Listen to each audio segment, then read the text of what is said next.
Биылғы болашақ стипендиясының түлектеріне 80 жұмыс беруші қызмет ұсынды. Көбі ұлттық компаниялар мен банктер. Арасында министрлік пен жоғарғы оқу орындар да бар. Болашақ түлектерін жұмысқа орналастыру үшін мұндай дәстүр жыл сайын жалғасып келеді. Жұмыс берушілер әлемнің беделді оқу ордаларын бітіріп келген түлектердің аяғын жерге тигізбей жұмысқа алып жатыр дейді мамандар.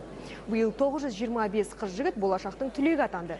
Олар биотехнология, ақпараттық технологиялар және жүйелер, экономика, мұнай-газ ісі, мемлекеттік саясат, нанотехнология, телекоммуникация, авиациялық және зымыран ғарыш техникасы мамандықтары бойынша білім алған. Жалпы 94 жылдан бастап осы кезге дейін 8529 адам болашақ стипендиясына ие болды. Оның 4745-і бағдарламаның түлегі атанса, 3000-нан астам стипендиант оқуларын жалғастыруда.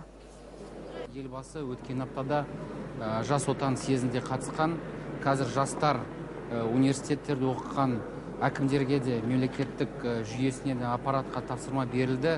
Бәріне мүмкіндік жасап, жұмыс орын табу. Болашақ түлектері, олар мектепте үздік бітірген, жоғары оқуларда оқып, шетелге барып, ең озық білім алғандары, олар қазір жұмыс қалады деп, ондай ойлауға да болмайды деп ойлаймын.